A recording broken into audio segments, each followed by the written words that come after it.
I got to do the same thing. And my hair, it's humid, so my hair goes like a mushroom. Yeah, I don't blow dry my hair, so that's part of the process as well of Yeah. the I don't project. either. The days that you see my hair down are the days I actually blow dried my hair. So you can tell how often that really happens. Like somewhere between never and occasionally, somewhere in there. Right. I mean, the crazy thing was corporate America, I always had a bun. Like if I wore my hair down, it had to have been a special occasion. Yeah. But other than that, it was just really one of those things of like, oh, okay, just bun it for the day, Yeah. and that's what we're gonna do. So since I left corporate America, it's like, do I really have to do my hair? No. Exactly. So do you want to laugh about something this morning? What happened? Does it I, involve my friend? no, it actually today does not involve your friend. It actually involves a literally shit. Like who? Yeah. Oh wow, okay. Yeah. So right now I have a plumber right outside our back door at the academy replacing the septic line because literally I'm full of shit. So can you see the paper clip that I stuck? I didn't feel like getting up. So No, this is improvising as it needed. looks good. I love it. Thank you. See, we did hair and talked about bowel movements in the first 2 minutes. Yes. I guess I don't feel too bad. When I first wrote my first, well, when I did write my first book, there's a chapter in there called "Your Poop Stinks Too," Yeah. and people were like, "Well, why would you do that?" Because it's the truth. It, yeah, it is. And it was the whole thing of I took real life situations and turned them into Bible studies. So imagine talking about poop and Bible stuff at the same time. But it was in right. I think I have two chapters in there about bodily, bowel movements. One with animals and one with people. So the people one, yeah. See, now I have to do a second edition of the book because I was like, I need to go back and look at. It's on Amazon though. It's called "What? Where does it fit in my testimony?" Because again, it's like the craziest stuff would happen. It's like, what does it have to do with my life and my testimony? But I was at work one day, and you can tell this lady, and I literally said it sounded like this lady was having a wrestling match with her stomach, and I felt sorry for her.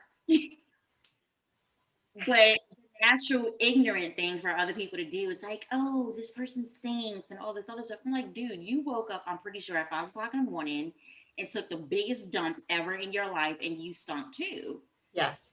So the message behind that one was that we all go through the same thing and we can't eliminate that. You know what I mean? And instead of making fun of this person, like pray for her. Like she sounded like she was going through it. Yeah. I'm not even talking about the smell. I'm just talking about just, how someone would feel Well, going through. yeah,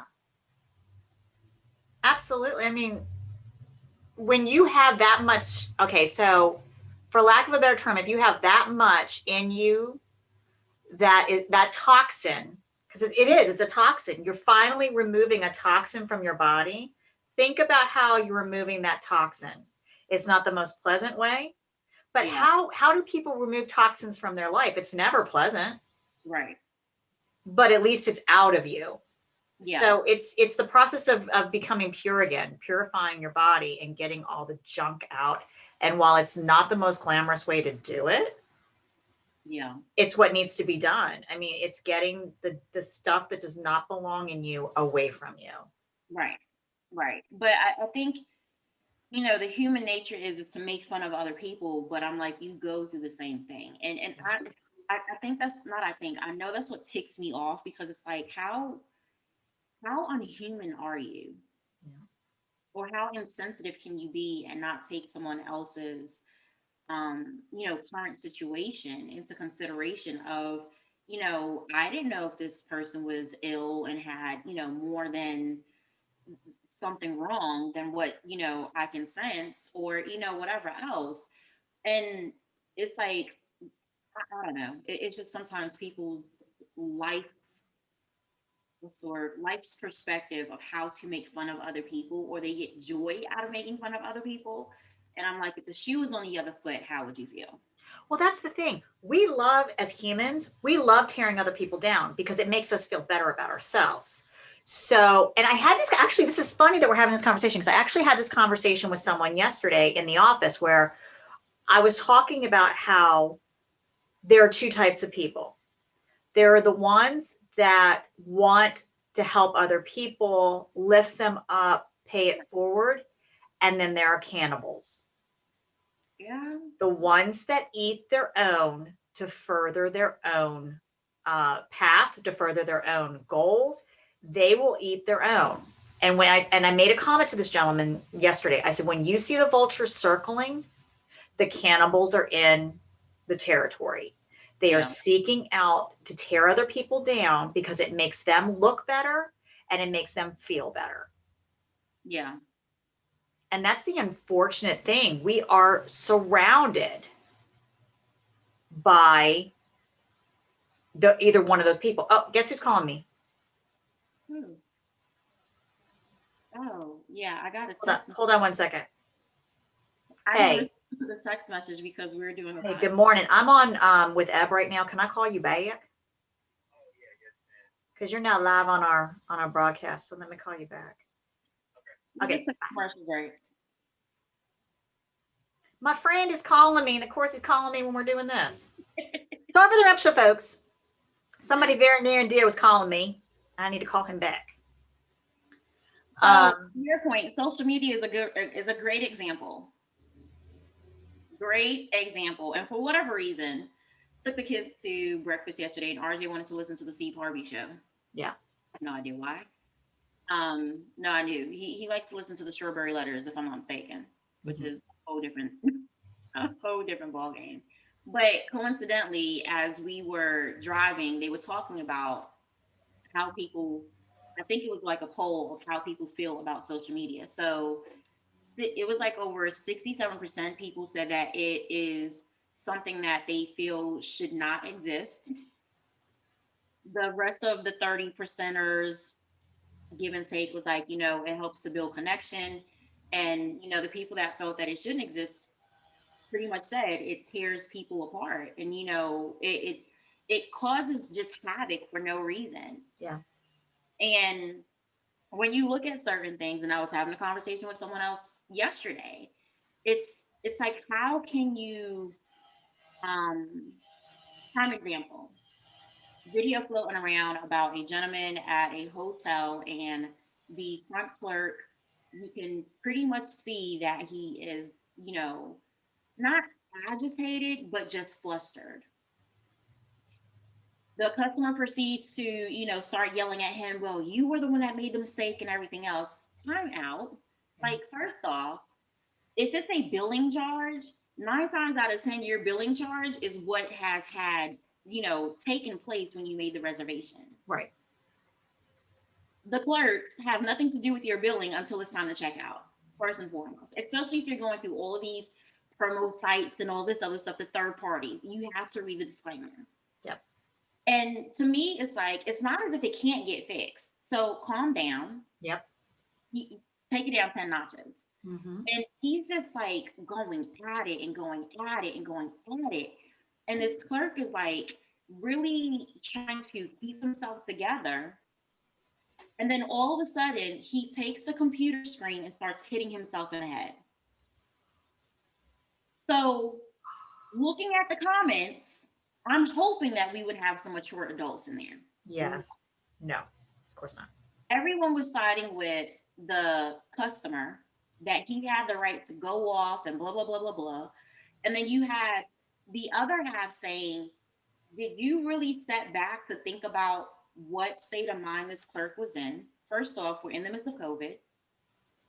Let's just start there.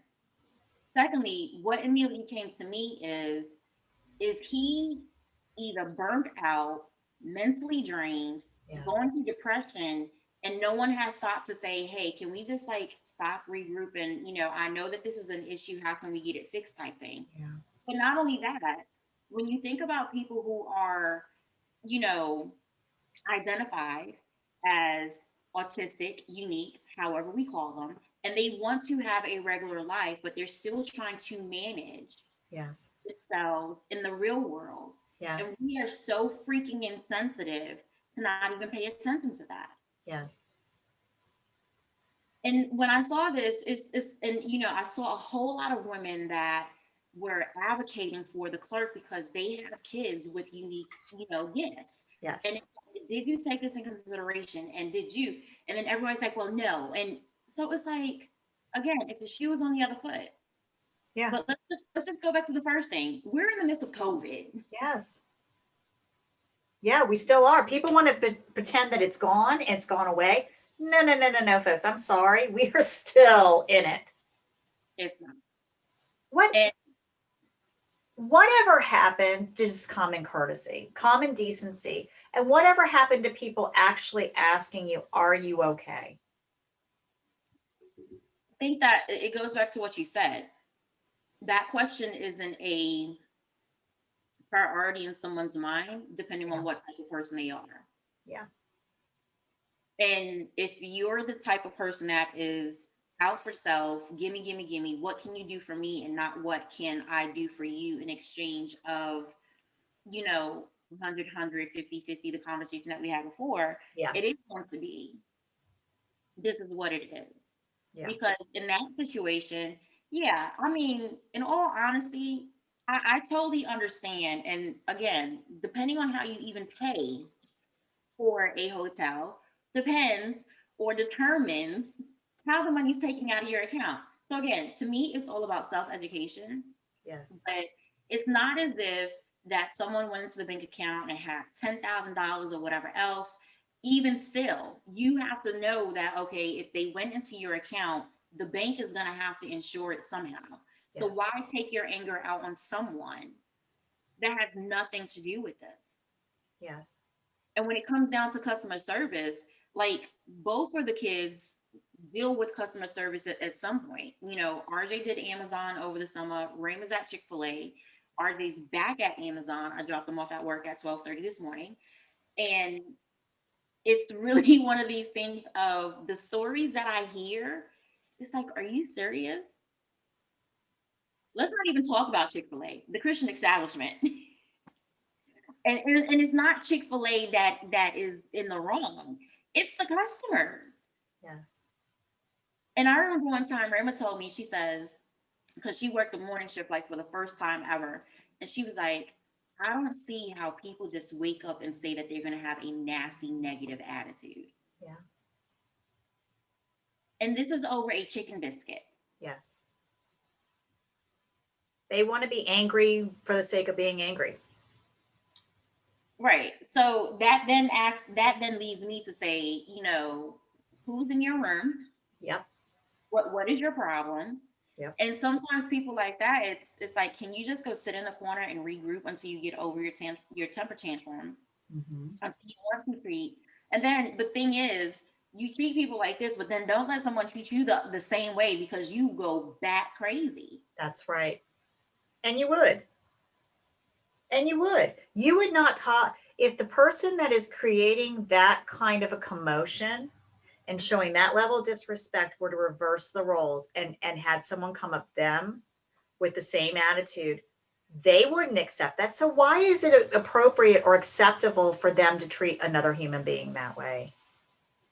It's amazing to me. And the things that we get upset about now, you would think that COVID would have taught us lessons on how important life is, how important self-respect is, and respecting fellow man, given that so many people have had so many bad things happen to them in the last year and a half.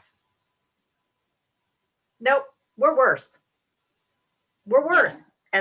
As humanity, we are worse. And the trolls have come out from under their bridges and have decided that they're going to come play on the playground with everybody else. And it's like, and I've used that analogy of the trolls recently because there have been moments where my children get up in the morning, and not only do they look like little trolls because of the way they have slept.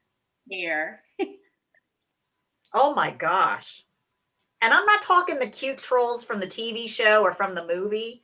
I'm talking outright Billy Goat Gruff came out from underneath a rock, came out from under the bridge, and they're going to chase you off the island.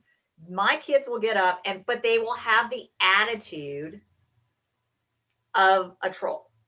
Yeah. And you have to, and the thing is it would be so easy as me as a mom to just react and just meet them halfway in the troll department. But I found that by sweetening it up and being even more kind and more sweet and more generous with me listening to what's really going on, it's so much easier to turn my trolls into happy little people again than it is to fight that battle with them. And yes, you're absolutely right. We don't know what people's circumstances are. We don't know what they're going through. We have no, I mean, we can't sit in their shoes, you know, but you still can, even when you're being treated with negativity and nastiness, rather than retaliating, it's just better to say, you have a nice day, or I really hope that your day gets better, or say nothing at all than it is to get back and forth into that tete-a-tete, because you're not going to gain any ground with them. Yeah, but it goes back to, even like the kids. I've always taught Rayma and RJ to speak to adults with common sense. Yes. If you say, "Hey, how are you?" or if you say hello, they know to follow up with, "Hi, how are you?" Mm-hmm. When they, learned this at an early age and started to do that, adults were like not knowing how to handle it. Because it's like, what just and I mean, they'll sit there and ask you about your day, and and I tell people when I work corporate America, it's like, we sit down, how was your day, and all this other stuff. And even in COVID, when I had to drive Raymond back up to the school to go get her textbooks and stuff like that, it's yes ma'am, no ma'am, how are you? And I can just see the teachers just pause at the car, like, and just stare there. And I'm like, okay, what just happened? Yeah.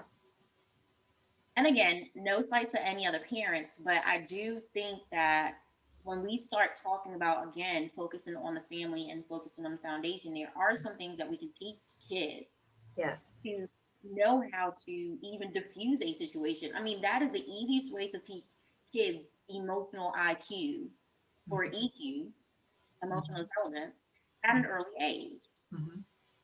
Because if they come in with the frosting on the cake, the honey, and all this other stuff, and still get a negative response back, they at least know how to diffuse Yes. or redirect the conversation and not take it personal. Yes. You are spot on with that. And that's what's happened with the introduction of video games, with the introduction of social media, with the introduction of technology everywhere. Right. That is now lacking. Our kids are lacking it. And now because of COVID, adults are starting to lack it. Yeah. And what are we going to do unless we start making it mandatory to start teaching our families how to do that again? Yeah. So that this will stop, because the buck stops with us as parents. Our children are going to mimic what we show them and what we teach them. So if you're trying to teach them something, but you have an alternate behavior that you're showing in public or behind closed doors, they're going to mimic that. They're not going to take your teachings. Right. They're going to take what you show towards other human beings. So if you're not authentic and showing what you're and practice what you preach, it's never going to translate to your kids. And then we'll never get out of this ever. And we'll be surrounded by negative Nellies for the rest of our lives. And then they'll breed more and more and more. The trolls will keep breeding. Well, it's kind of like you're giving personality to the generational curse. And you and I spoke about that a couple of days ago. Yeah. Of what is it that we know, that we realize as adults that we have to stop right then and there. And again, I go back to my tantrum moments of like, why me? Yeah. Like, and not in a ungrateful way, but like, I have enough to consider right now. So now I have to put on the shield, the cape, the swords, and keep in mind, whoever's listening, it's more spiritual than physically, but the spiritual does become draining physically Yeah. at some point, Yeah. and we just have to accept the reality of that. And Yes. in conversation with someone a couple of days ago, it's like you either let certain things spiritually take over or take control, completely, or you put your foot down and come out swinging, and you don't stop until whatever's in the way is totally defeated. Now, does it happen overnight? I don't, because it took generations for us to get here. So it's going to take some time. It's kind of like losing weight. Did you get that overnight? No. And believe me, I am not talking about anybody being overweight, because me and Krista have been saying that we're going to be losing 20 pounds since last year. And we still have donuts and wine in the closet. So you can see how that's going. I stopped in the okay, so a little bit of incrimination here. So I had yesterday literally like a half an hour span of time between getting my I was actually out of the office and had 30 minutes between the time I had to pick up my kids. So I went and hid in a drive-through and had fast food for the first time in a little while. And do you think that I did not sit there in my car?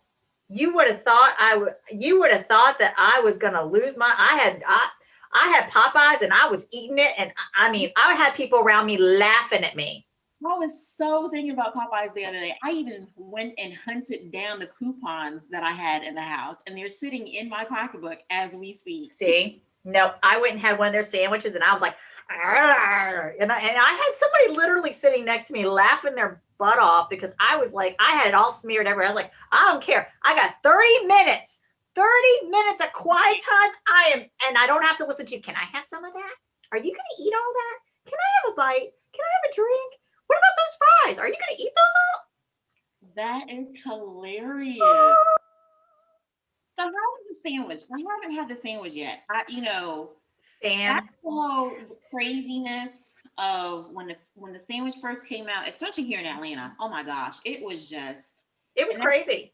yeah, that was pre-COVID. So I remember Yes. driving and seeing lines, and Lines and people stabbing each other. There were people shooting each other over this sandwich. Now, I'm all about food, and this is a really good sandwich. I would not stab somebody over it, but it's a pretty good freaking sandwich. I may have to go try it then, because It's that is very tasty. my go-to is always at least the 5 piece, so I can have some for later. Yes. Mashed potatoes and at least two apple pies. See, I have to do red beans and rice. I love me some red beans and rice. It's the mashed potatoes though that's just like, and they're instant, but I Yeah, don't care because they taste so good. I know.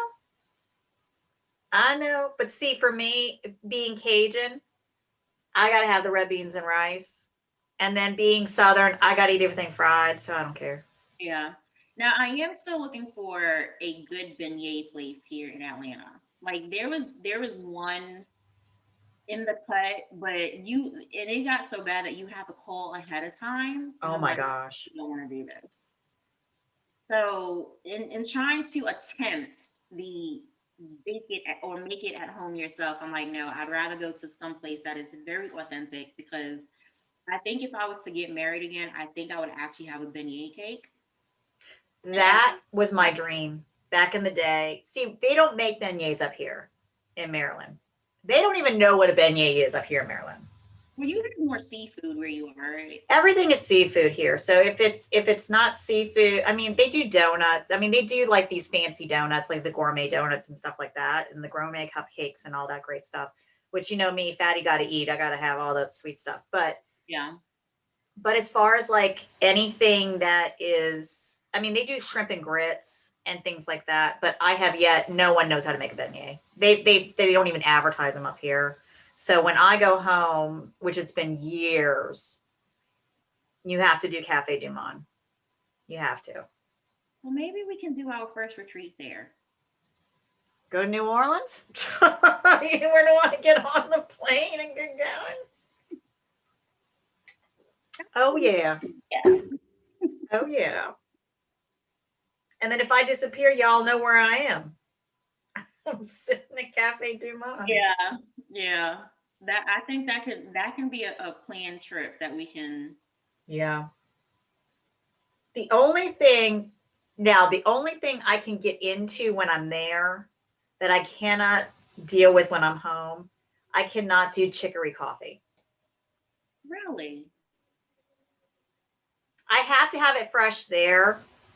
Yeah. I cannot bring a pack home and try to make it at home because it literally tastes like dirt. I mean, it's kind of like White Castle cheeseburgers. I mean, I have to settle for the frozen kind because we do not have White Castles here in Atlanta, We don't have unless them here either. drive unless I want to drive at least 4 hours to Tennessee. It's been tempting sometimes, very tempting. Yeah, because do they have White Castle in Tennessee? I've never seen a White Castle in It's Tennessee. like in the Chattanooga, Chattanooga. Yeah. Murfreesboro area. Murfreesboro has it? Yeah, I did yeah. not know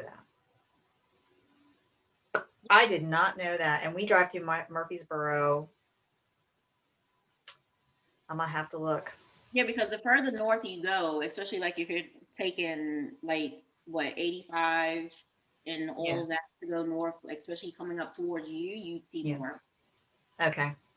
Yeah, see, we don't get them we don't have White Castle on the East Coast. I've always heard them in the Midwest, but I haven't heard about them being anywhere Yeah, if east of the you Mississippi. let's see. I mean, definitely New York, you still have a few. Chicago, I know you have some. But yeah, if the next time you go through Tennessee, go see your parents. See if there's, at least one in an hour distance, and I'll meet you there. Okay. I'll do that because we always know Nick loves them and he'll just eat all the frozen ones. We actually have some in the freezer right now that I think about it. Yeah, I've tapped mine out. I just have to replenish. And I don't eat them on a regular basis. I just have to be in the mood for them. That's my comfort food when I'm having a crappy day. See, my comfort food is frozen taquitos. See, all of these great products, we need to start having some sponsorships. So White Castle, taquitos, beignet lovers. We started looking Cafe at, Du Monde, you can sell a yeah, lot of mix with us. I know, I know. It's kind of like Cake Boss. Like I was really excited when they started shipping cakes, and I still haven't bought one yet. So I'll eventually. Really? Yeah, yeah. So is that the plumber outside that I hear? Yes, and it's so loud. You can hear that? Yeah. So I'm do going you to shut a door and see if that doesn't help because it's making me, I want to go out there and be like, what are you cutting? Are you cutting like steel? You better be cutting steel so I don't have any more septic backups. This is terrible. It's driving me bonkers. Let me see if I shut this door if it's going to make a difference. okay.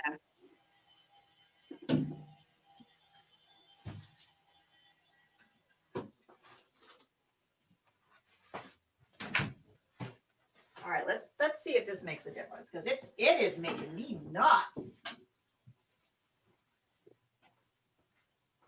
Literally sounds like they're sawing the building in half. Yeah, I don't hear it anymore. Well, they stopped. The moment you say you're gonna get up and close the door. Oh my My god. life. I know. I know. My life on my terms, and it happens every time. That is like hilarious. I'm like, whatever. Whatever.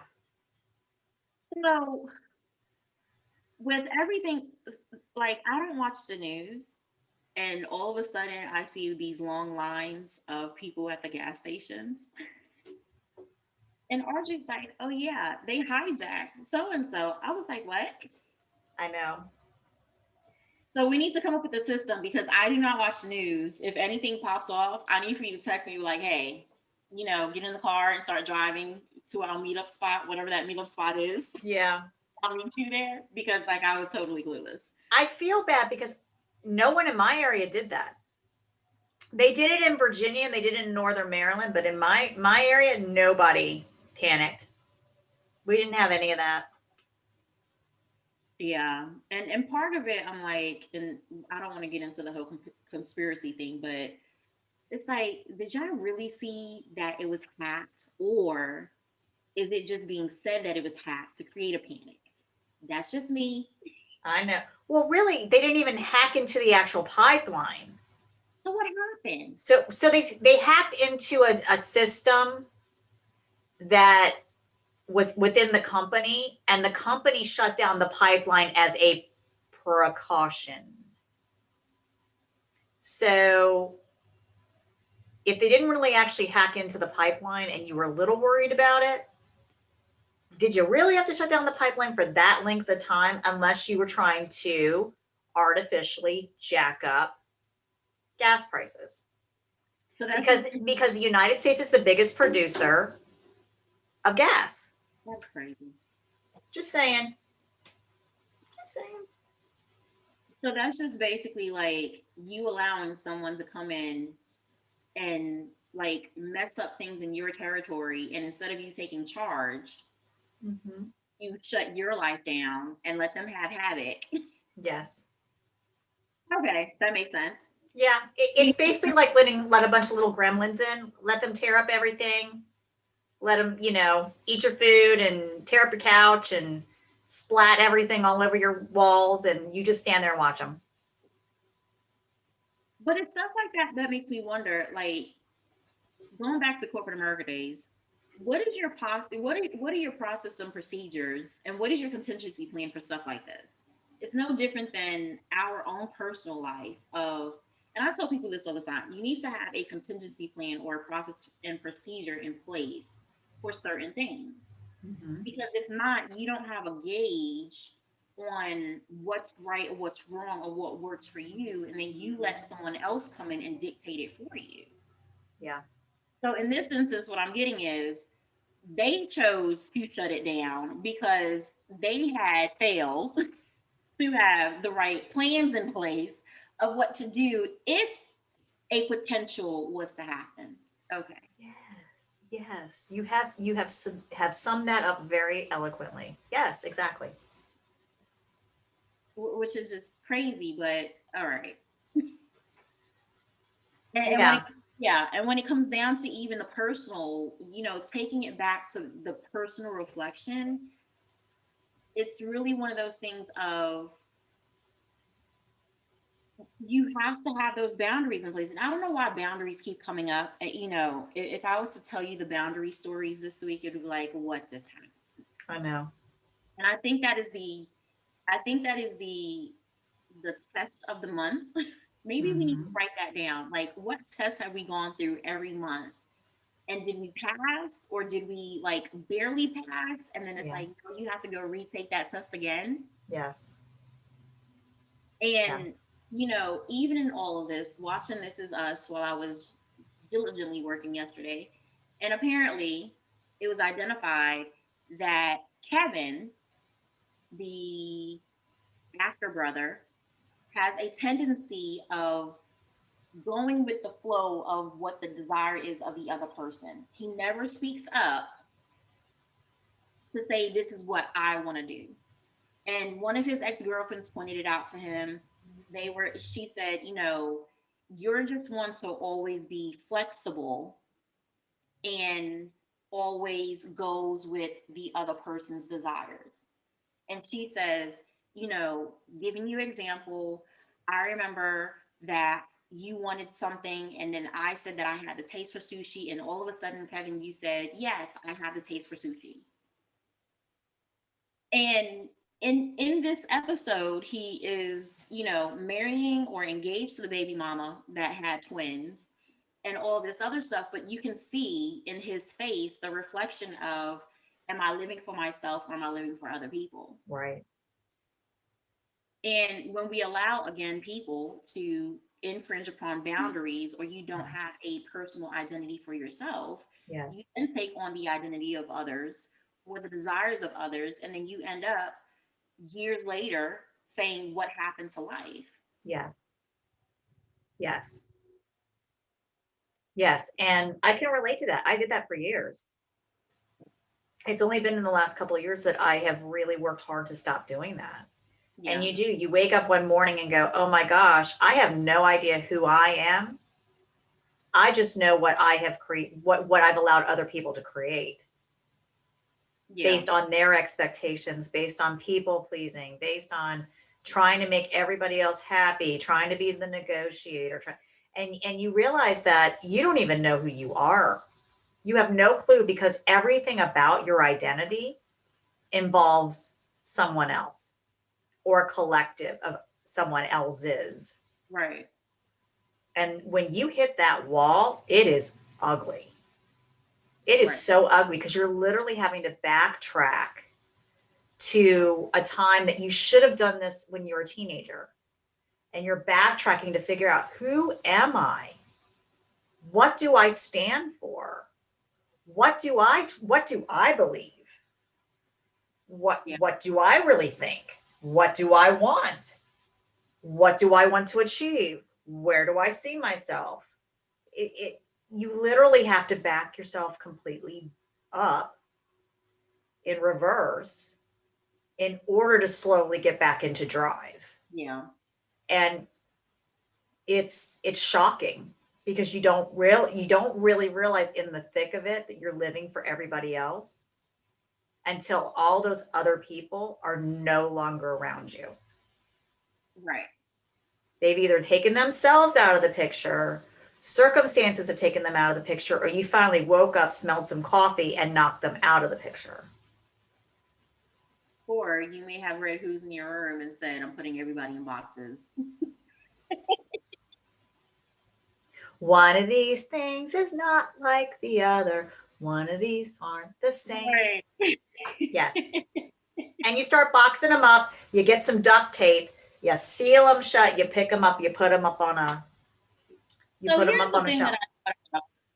When we box them up, are we obligated to poke holes in them so they can still breathe? I thought about that the other No, day. no, no, no. Suffocate Because them, people. Suffocate it. You are okay, boxing up. You are boxing up an identity that is meant to sit in that box. What happens to that inside that box is no consequence or worry of yours. If they can't breathe, they shouldn't have had they shouldn't have wanted to be put in that box in the first place. but that's the other thing too. How, because even in conversation with someone, and I was telling this person, do not allow the insecurities or the inadequacies of someone else make you feel any less than who you are. Because Yeah. as I said in the beginning, they feel bad about themselves, they don't have the confidence, XYZ. But at what point, or is there at any point that we give that person the benefit of the doubt because they may not even know any better? Mm-hmm. And I think that's where the emotional intelligence comes into play, Mm-hmm. because it's kind of like you're taking a kid and they're conditioned, Mm-hmm. be nasty, and that's the only thing that they've been taught. Yeah. Then become a 35-year-old person, the same thing again. They weren't taught anything else. Mm-hmm.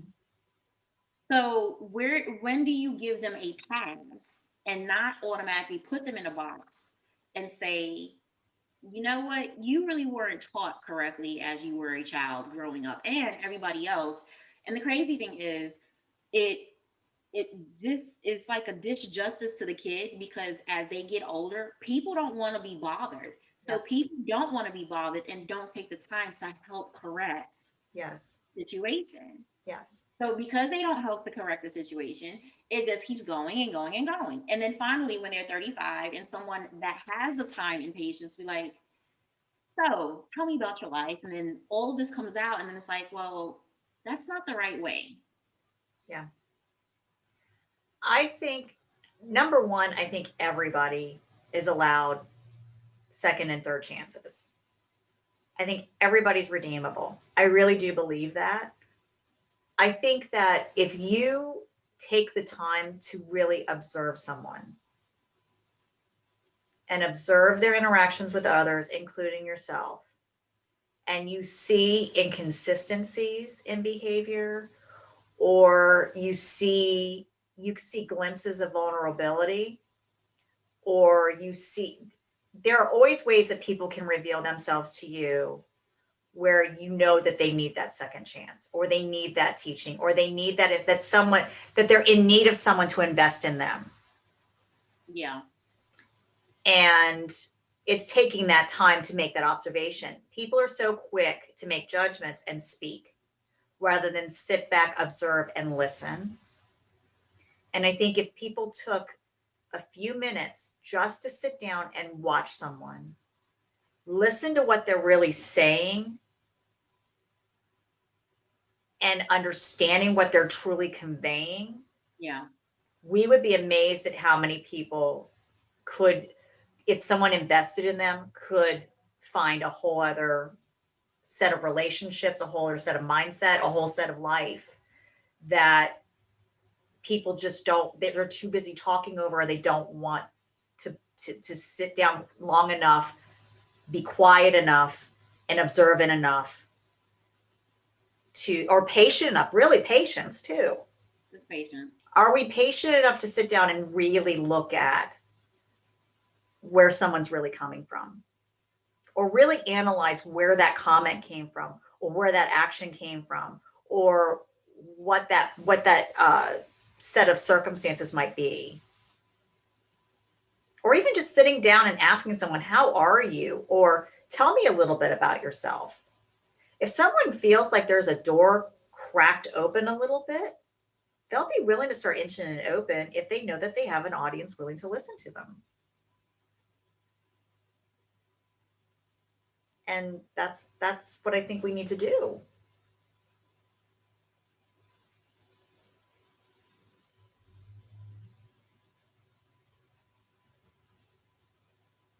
Did I lose you? I think I lost you.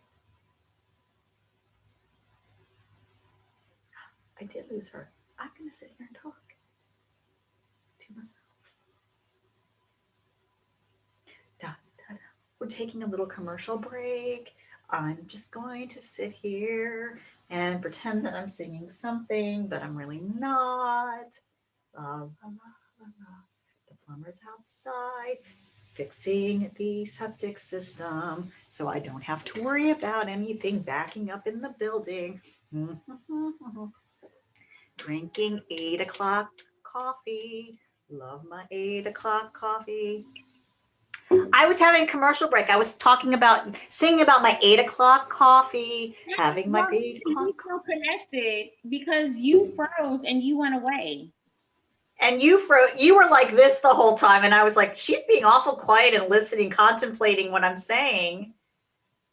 I must be saying some really good stuff. And you froze again. What the heck? I love where you froze though. You look happy. You're laughing. Oh my goodness. This is going to be. Yeah, I was sitting here talking about my 8 o'clock coffee, and I'm using my Burt's Bees to keep my lips hydrated. Right. So I have this. I need to send you. I need to order one and send it to you. So I've been making it a point to support, independent businesses as much as possible. And Kanada's daughter, Kanaya, has her own lip gloss company. Really? So she actually has a line. This is an actual oil. It comes in coconut or peppermint. Mm. And I mean, very conditioning to, the lips and everything else. And then she also has a lip gloss. Yeah. And whatever. So yeah, like this has been attached to my hip literally because it's natural and whatever else. And my skin is sensitive everywhere. Mm-hmm. Things. Rain is the same way because like if she uses off-brand chapstick, the same thing with me. Like everything would get like just out of whack. I know. That's why I only use the Burt's Bees, because it's natural and it it puts that seal. Whereas Yeah. if I use like something else, my lips literally swell. Really? Yeah, Yes. it's the chemicals in it. I can't handle the chemicals. Well, they've been putting collagen in everything now. And I know Another reason why I don't like collagen, and another reason why I don't like Jell-O. Stop it, people. Stop it. yeah, collagen, I know something has collagen in it because it makes my skin tingly and I have to wash it off completely. Oh yeah, no. I'll be irritated. I can't. I just can't. I just can't. So yeah. So it's just really one of those things of, going back to what you were saying, everybody, I think it gets back to the point of being humble enough to Mm-hmm. not assume that people were taught certain things. Yes. And we can look at certain demographics and certain communities just in our areas in itself. Mm-hmm. Like we have a place called Villa Rica, Georgia here. It's going towards Alabama, and to hear about people not leaving their 4 blocks, that's what I call it. Yeah. Like we can talk about things in the city, all they know is Villa Rica. Really? Oh yeah, like when we went to church out there, so it was very evident in my life when the kids' friends would come over from church and stuff like that, and we'd go to Barnes and Nobles. I've never been to Barnes and Nobles before. What? Starbucks. I've never been to Starbucks before. What? What? Well, And again, again, right, I have to humble myself and say that I cannot assume that every parent is going to try to culturize their kids as much as I did of, it was every other Saturday, if possible, at Barnes and Nobles, reading books and Starbucks and, whatever else when money allowed, go to a restaurant or yeah. sushi. Like that's what I, Yeah. you know, made available. And again, not to say that the parents are totally wrong for not doing so, but I automatically assume you have a Starbucks down the street. What do you mean this is the first time you go to Starbucks? Mm-hmm. But again, it's a learning and teachable moment all at Yes. the same time. Yes. And that's very true because, and you brought up something really, really important. Okay. So leaving high school for me, and I had had a traumatic 4 years in high school. Started off, I hated high school. I Best years. If I was to ever Everyone take says that. I hated high school. I don't really have much in touch with anybody from high school. I ran as fast as I could in the other direction as soon as I got out of there. It was 4 years of hell for me. First 2 years was in one school. okay, And the second, my sophomore year, I was bullied relentlessly. really, Relentlessly. So I left that school to go to a performing arts school. Spent my junior and senior year getting bullied relentlessly for a different reason. okay, Um, but hated it. Hated it. Wanted to go to college. Didn't my junior year, I skipped most of it because I hated being at school so much. oh wow, Skipped most of it. By the grace of God, they passed me. My senior year, I actually took seriously and applied myself and got really good grades, but it was too late for college for me. yeah, And I mean, did I audition for conservatories? Yes. That's as far as it went. I left high school with no idea what the heck I was going to do. I just knew at that point I wasn't going to go to college. So I took a year off and went and tried to find a job where I would make some money. yeah, And the only way to really make money here was to go to DC and get a job downtown. So applied. I actually had a investment management firm bring me in as their receptionist. Took a chance on me because I was 18 years old, had no experience, really immature. And it was started by a retired tax attorney and his family. okay, He and the woman who was doing the bookkeeping, who then went on to become a vice president, saw something in me I still don't understand today. But they saw something in me as an immature 18-year-old, that no matter how many times I screwed up, they always use that as a teaching tool Right.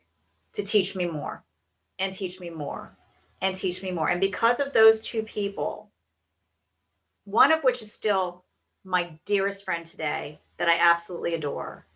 One, and then my boss passed away a couple of years ago at the age of 91, 92. Oh, wow. Love, I adored him. I adored him. He was a second father to me. He always saw potential in me, always. And even when I was acting like a brat and throwing temper tantrums, and I threw temper tantrums At in work. the office. That could have gotten me fired anywhere else. And I laugh because our dynamics of life is so totally different. It is. I mean, I started working corporate America at the age of 14. I graduated at 17, moved out as quickly as possible as soon as I graduated. So it's interesting to hear this part of your life, whereas high school for me, it was I dated the job. I dated, the well-known one and hung out with the cool kids. I had my own fan club, didn't even know it, to get away with anything that I wanted in school, and even still graduating at 17, leaving the house at 17, having my own apartment, and so that's why I'm like, oh wow, you had a total different experience than I did. I hated it. I was miserable. It was 4 years of sheer misery for me. And then to go into probably the first 3 years working for this company, it was hard because I lacked maturity. I lacked a lot of education. There was not a whole lot that hit because of my skipping school, because of my issues with my parents. There wasn't a lot invested in me. And when I went to work for this company, this gentleman and this woman invested in me. And they invested in me to make me feel worth something. And I went on to go get my associate's degree with their encouragement. I went on to get my bachelor's degree with their encouragement. I went on to get my master's degree with their encouragement, and then left there after 17 years because of some office dynamics that had come in of another young person who was so immature. I couldn't deal with a lot of the politics that was happening. And it was time for me to take a career change anyway. So, and I was tired of the commute. So it was, but he invested so much in me that I wouldn't be who I am today if he had not sat back and watched me with bad manners, with immaturity, temper tantrums. Um, and yet he stood back and watched what I was saying and doing, and saw the underlying, okay, she hasn't been educated. Yeah. She has never been given experiences outside of her home. She doesn't understand all the things that are available to her resource wise. I mean, he sat down with me and taught me how to eat properly at a table with a proper table setting. Yes. Oh He wow. sat me down with a fancy, complete, like cotillion, sat me down. He taught me what forks to use.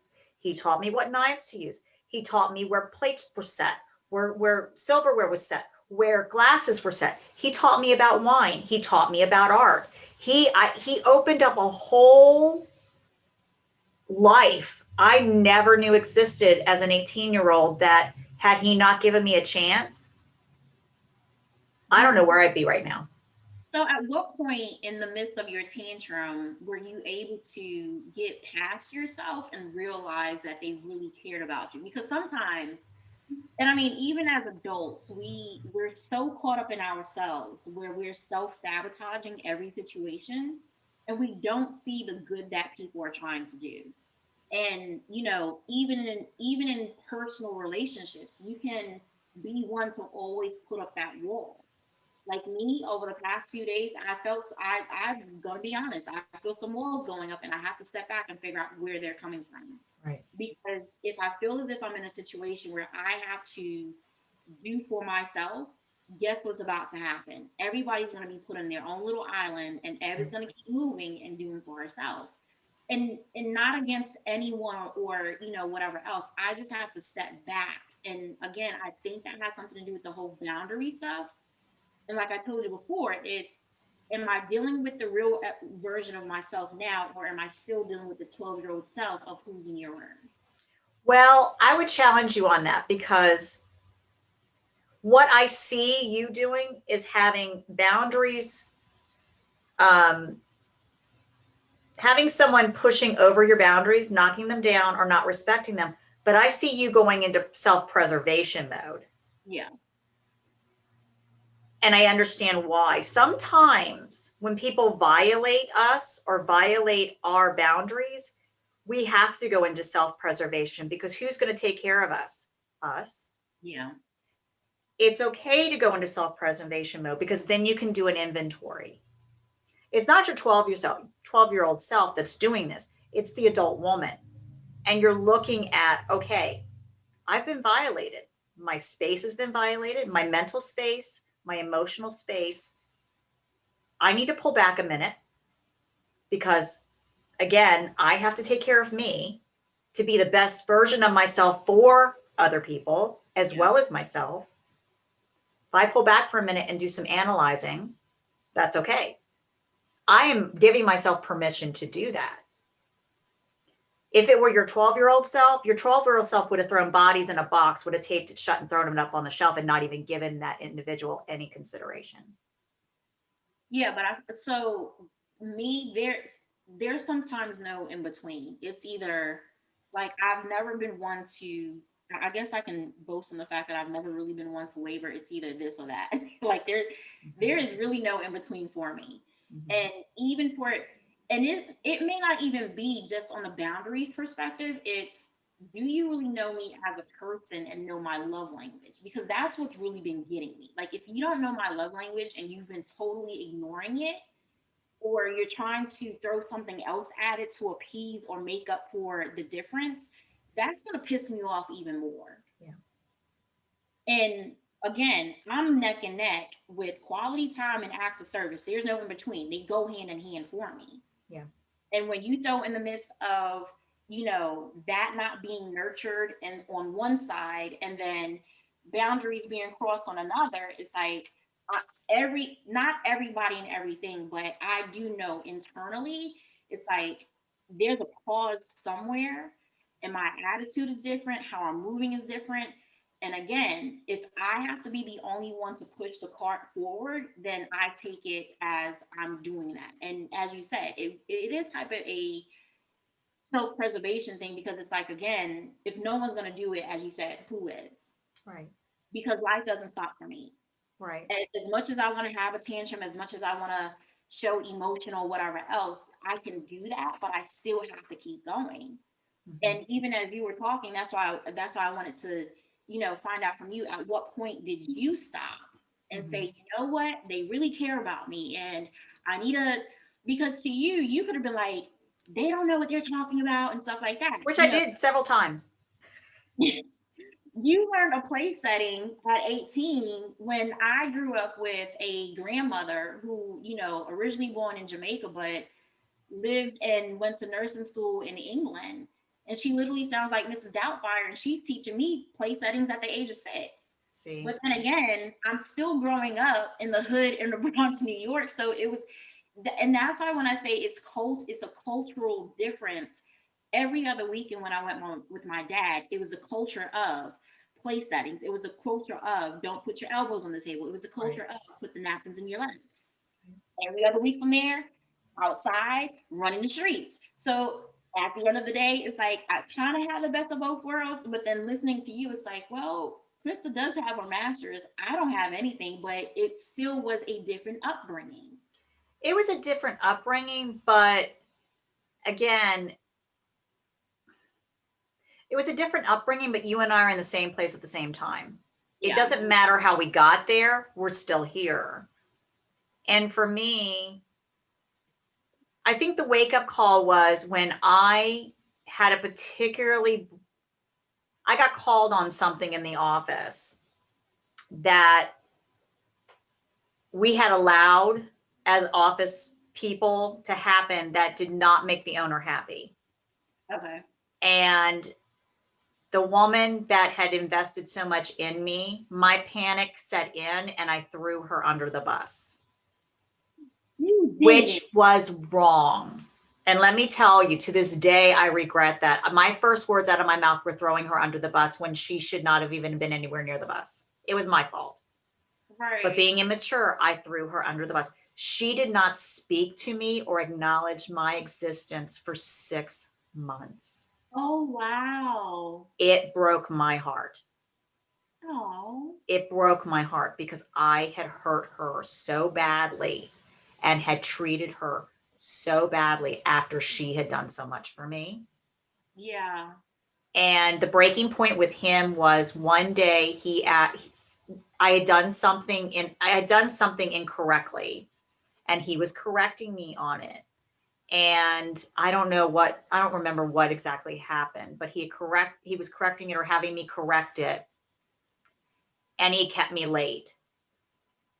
And I had somewhere to be, and I was very frustrated because I wanted to leave. It was well past my time to leave, and he was still having me correct these mistakes on these documents. And I remember him finally getting frustrated enough with me where when he raised his voice, and I literally walked out to my desk, grabbed my purse, and slammed the front door. I stomped out the door and slammed it. He didn't even know I'd left. So he was still waiting for this draft to come back for him. I got called in his office the next day, and that's when he sat me down and he said, "Look, I care about you. I see so much potential in you. If it weren't for this woman, I would have never hired you. Oh, But wow. you're here, and I see what you are capable of doing. But if you ever stomp out of this office again and slam the door and act like a child again, I'm done." And I'm literally sitting there going, "Okay, Dad." Out the Yeah. door, like sashay, sashay, sashay. It's like, but he articulated I see you are capable of many things. Right. I've been patient with you in trying to teach you these many different things, and you're still acting like a brat. Put on your big girl panties, pull them up past your nipples, get out there and do your job. So how did you gain back the trust of the one that you threw underneath the bus? Because it's especially as the 18-year-old self, you're looking at the dynamic of relationships, and if Mhm. again, my examples of relationships growing up, shit show, like Yeah. pure shit show. So Yeah. a lot of the stuff I had to learn on my own. Yeah. Still learning. Yeah. You know what I mean? I know exactly what you mean. So for you, how did you gain back the trust? I had to be very humble. I would quietly come into the office every day. I would sit in my office. I would eat my lunch at my desk, and I would do what I was told to do. And I did it to the best of my ability. And I would very quietly ask her questions about something if I didn't know it. Right. And I kept to myself and let her cool off and have her space. And then after a few months of that, I would very quietly I would try to demonstrate to her how sorry I was. So I Okay. would take on some of her work and try to do it to the best of my ability so that she could leave earlier to go get her daughter. If she couldn't, if she needed to change the schedule for something with her daughter, I would pick up her work I would just try to do things to let her know how sorry I was in the only way I knew how to, which was to do the best job I possibly could, be flexible in my schedule so that if she needed, because she had a young daughter at the time, if she Okay. needed to do something with her child, that I was in the office to make sure that the phone was answered and that she could do what she needed to do. And then when she started working from home, because back in the day that didn't exist, but then eventually she was able to transition working from home, I would come into the office and make sure everything on our end was up and running so that she never had to worry about that. So it took a lot of time. It took a lot of effort, but I had to invest and make a commitment to myself that I was going to show her how truly sorry I was for letting her down and disappointing her and hurting her. And like I said, we've been friends now for, oh gosh,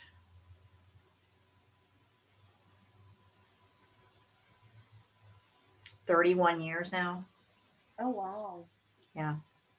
And I've learned a lot from her. I learned a lot about being a mom from her, watching her with her daughter. I learned a lot about culture from her. I learned a lot. I mean, I learned a lot about accounting from her. Um, I learned a lot about life from her. She's just a very extraordinary lady that I'm very fortunate that I was able to mend that fence with her, because if I hadn't, I probably would lack a lot now. And a lot of the skills that she taught me and a lot of the skills that gentleman taught me translated into me being able to work for myself. That had they not taken the time to teach me, I wouldn't be here. And I'm grateful to them. Wow. And really, it's just a matter of, again, they sat down and they listened and they observed and they saw something in me. That's why I think everybody's redeemable. If everyone would just sit down and take the patience to sit and watch someone when they're behaving badly, you don't know why they're behaving badly, but it very well could be that they just need education. They need someone to invest in them. And if you're patient enough, invest in those people. Right. But it's also a matter of remembering where you once were yourself as well. Yeah. And I have to use a Christian dynamic when I speak of this because it's, you know, we were all born sinners and we did our thing. And then it's like, yes, we go to church, accept Jesus, Lord and Savior. And then it's like we become so quote unquote rooted in the word and our faith. And then the next person comes along and they have no clue. And what do? We stick up our nose and all this other stuff. And it's like, but wait, you just lied like 5 minutes ago. Yeah. Let's talk about 5 minutes ago. We're not even talking about 5 years ago. Let's just talk about 5 minutes ago. And that's where more of the humanity has to come into play because we were once there. It's kind of like anywhere we are in business. If someone comes into the business new, and you know me, a lot of people these days, they say they want to learn how to build websites and do social media, and people just don't want to take the time to teach them. No. And I'm like, hey, you can come work over here. I'll pay you for what you know and teach you what you need to know so you can earn more money. Yeah. It is, I'm not losing anything. Yeah. Well, because everybody sees everyone else. Okay, so in those instances, you see what an investment in a person would be, Right. as opposed to the mindset of everyone's competition. Yeah, no. Someone's going to steal clients from me. Someone's going to steal business from me. Someone's going to take the No, it's collaboration, not competition. Right. And not only that, you don't have to worry about competition as long as you have your agreements in place. We talk True. about the no competition clause and True. also the NDAs. So with that being said, True. like that's why I have no worry because again, it doesn't hurt me to teach someone how to build a mobile app using Google Sheets when that can be something that if they really love to do it, there's 10,000 other people that they can make Google apps for that I have no business serving. Yeah. Yep. If I can teach you how to make 10 templates and you sell those 10 templates at $100 in your sleep, then you made $1,000 Yep. while you're sleeping. I'm not losing anything. If Mhm. anything, I'm trying to duplicate myself because I'm my worst own competition, to be honest. Yes. Yes. So it just goes back to how we show up and not only show up for ourselves, but show up for the people of who we're supposed to serve. And when we get into that and really start talking about servant leadership, that's where everybody's mindset just kind of goes left or right because once you understand servant leadership, then selfishness is not a part of your vocabulary. That's right. That's so true. And we're very quick to forget that. Yes. So with that, what are you have coming up? Oh my gosh, this week has been nuts. So we have, okay, so the book is out. So go to the website, iamflossom.me. Waiting for my copy to come in the mail. I'm gonna have to talk to Amazon about that. Yeah, so you can get it through my website. You can also download a free chapter or Yeah. a few excerpts so you can see. I actually talked to someone on the phone this morning who made mention that they were going on the website without any solicitation and that they're going to download that selections to see if they're going to buy the book, which I was really happy about because it's a woman I worked with for years that didn't even know I'd written a book. So go check it out because it's looking at life through the eyes of a mother, and it's just looking at how to maintain sanity when you are a mother, a business owner, and a mental health servicer, where you're just looking at life through the eyes of with music and just trying to find your path. Um, so yeah, go check out the book. That's really cool. We've got Find Your Voice, busy with that. We've got our program up and running. We've got some teens going through the program. We have actually some teens that are transitioning over to our music teachers this week that have completed their lyric writing. They're getting ready to go over to their mentors on the music side to start writing their music. I have some tweens that have just started the program that are starting their lyric writing. And we're getting ready to roll out something in June, very special program for our older uh, young adults and our older adults that will be announced on June 1st. So look out for that. But we're opening up and expanding our Find Your Voice under a whole different heading. So stay tuned for that. We'll start talking more about that maybe in the next week or so. Yeah. And then just gearing up on trying to get ready for summer programs and lessons and things like that. So yeah. I know. I'm really excited about. It's so much to go into right now in so little time, but I'm just excited how the doors have just been opening, like without us. And I know that we're on the right path because it's been with very. I'm not going to say with very little effort because it hasn't taken a lot of blood, sweat, tears, screaming, tantrums, and a whole lot of other stuff.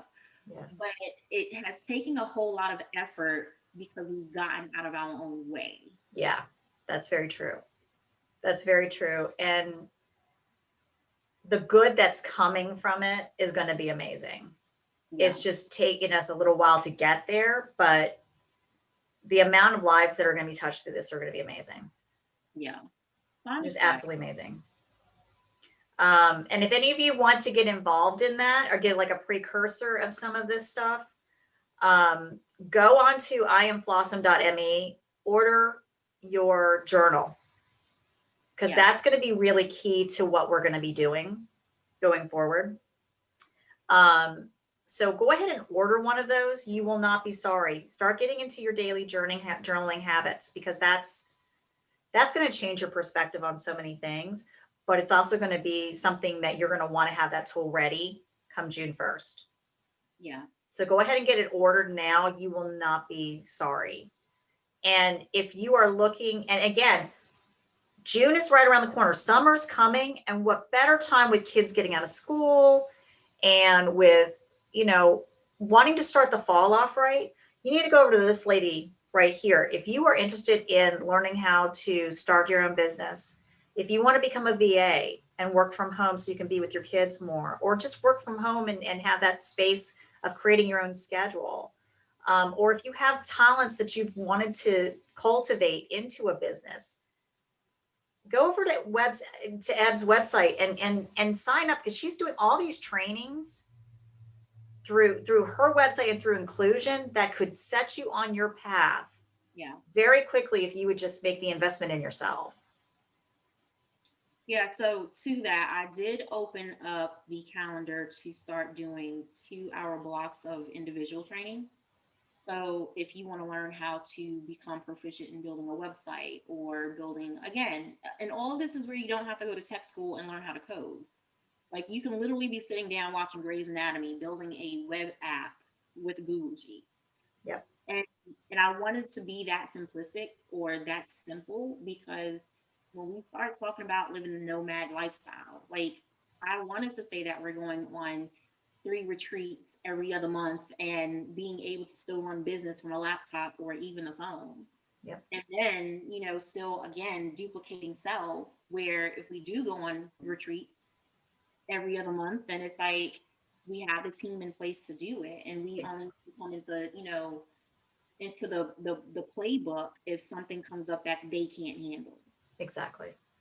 And Exactly. So Ed's going to put in the comments where you can get onto her website to do that, because again, there's so much value in what she has to offer that it would behoove you to not take the time to investigate it, talk to her, and start a path creating your own way. yeah. So I'm excited about what's to come, especially with everything that's coming up in GMA. And I don't know, the bigger expansion keeps coming back. So we'll talk about that offline.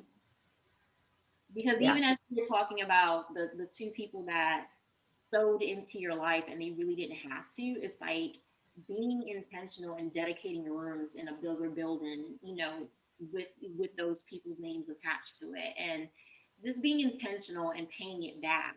You Yeah. know, we always say pay it forward, but do we always really go back and pay homage to those that really, you know, took the time when they didn't Yeah. have. Sometimes we do and sometimes we don't. Sometimes we don't. I think in our minds we do, but I Yeah. don't think we do enough in our actions. And that's a good point. No, and that's the reason why I'm anti certain holidays. We'll have a whole discussion on that, because it's like every day you're supposed to celebrate people. It's like why just one day? So Yeah. birthdays I get, but even still, like you are supposed to just celebrate people on an everyday basis. But until we get to that point of being selfless to do so, Yeah. we can do that. Yeah. You're right. So last remarks. So we talked about poop. We talked about White Castle, Popeyes, lip gloss. We talked about a lot today. Talked about beignets. We talked about Okay. coffee. Yes. We talked about allergies to different products. We talked Yeah. about being kind to people even when they're being difficult and nasty Nellies. And if you haven't poked holes in your boxes, don't feel bad. Although I wouldn't poke holes in the boxes, people. I'm just going to put myself on there.